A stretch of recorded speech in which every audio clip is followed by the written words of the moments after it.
Hello, I'm Andrew Nichols. This is CBC News Network, and we have special, extensive coverage of the severe weather hitting the Greater Toronto Area, a midsummer deluge.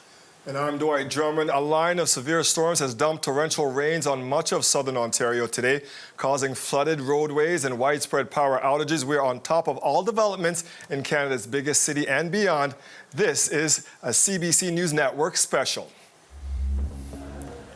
These images from Toronto's train and subway hub, Union Station. We are tracking severe weather right across southern Ontario that is also now moving into Quebec. Torrential downpours have caused dangerous flooding on roads and on highways. Police say part of the Don Valley Parkway, a major highway in Toronto, has been closed. And we've actually also heard from Toronto Fire Services that they had to rescue an individual inside their car, as well as somebody that was on the roof of their car on the Don Valley Parkway. Flooding has also been reported in other parts of the Greater Toronto Area. Now, Environment Canada says some places could be swamped by up to 125 millimeters of rain before the day is over. We should let you know that the rainfall warning has ended for Toronto, but you can just see the impact, flooding in so many areas. We're also tracking power outages across Toronto. Toronto says that the City of Toronto says 167,000 customers, that's just customers, are without power. Now, we heard from the Mayor of Toronto, Olivia Chow, a short time ago, telling us a little bit more about the widespread flooding and the power outages in the city. Let's watch. We are experiencing a severe rainstorm. There's flooding. Please be safe. Don't drive on flooded roads and stay away from streams and rivers, shorelines. Toronto Emergency Management is monitoring the situation, and we will close the roads when it's unsafe. And city crews are out there clearing water basins so that there's less flooding, so we can reopen the roads. So far, emergency services are not impacted. And I do want to talk a bit about climate change. It's real. We are expecting sort of almost doubling the number of severe rainstorm days in 15 years. So we have to redouble our effort to have mitigating actions because we have to do more prevention work. Open for some questions. What more can the city do to prepare for events like this? Well, clearing the water basins, and if you're talking about long-term mitigation effort, providing incentives for homeowners and for people that have big parking space because the stormwater are not running off properly, the ground is not absorbing the rain. As a result, the runoff is severe and it causes even more flooding. And that's one of the reasons why basements are flooded. So the more porous the ground, the more rain it can absorb, and therefore less runoff, less flooding. So there are some incentives the city can do, and we're examining all of those.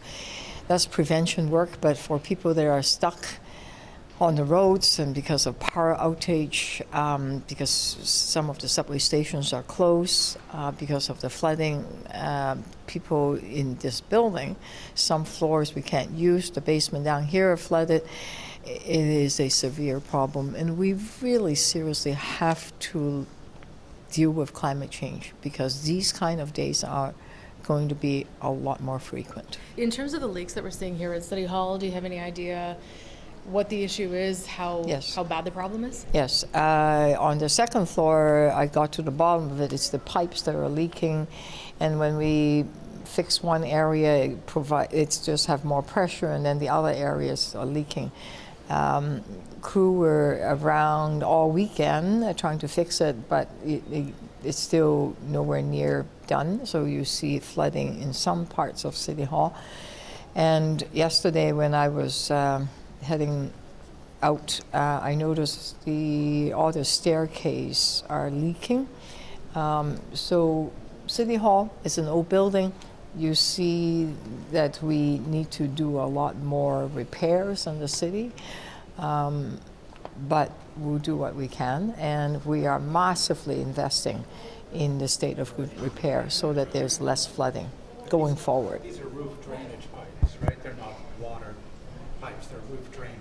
I don't know what kind of pipes they are. I just look up and they are just dripping on top of me. And it moves around in one area and then it gets patched and then another area leaks. So it's just continuously leaking every time it rains. Back to the larger state of good repair in the city, though, when we're talking about roads being flooded, you're often talking about the amount of money that's needed to try and fix these things. Yep. How far away are we from actually repairing the things that need to be repaired and preventing this from happening? At the executive committee today, there's $2 billion that's been freed up because of the uploading of the Gardner and DVP. We are so grateful for the new deal, and it goes a long way to fixing some of the older infrastructures, like subway stations that are flooding right now, right? St. Patrick, Union Station, all of them are old. So $500 million to TDC, et cetera, et cetera. But it's nowhere near enough. We are $26 billion short over 10 years to fix the old infrastructure. So I do what I can, and to prevent buildings from leaking, from basement, from flooding, all of those things. So let's work together. Torontonians are very resilient. We can get through this.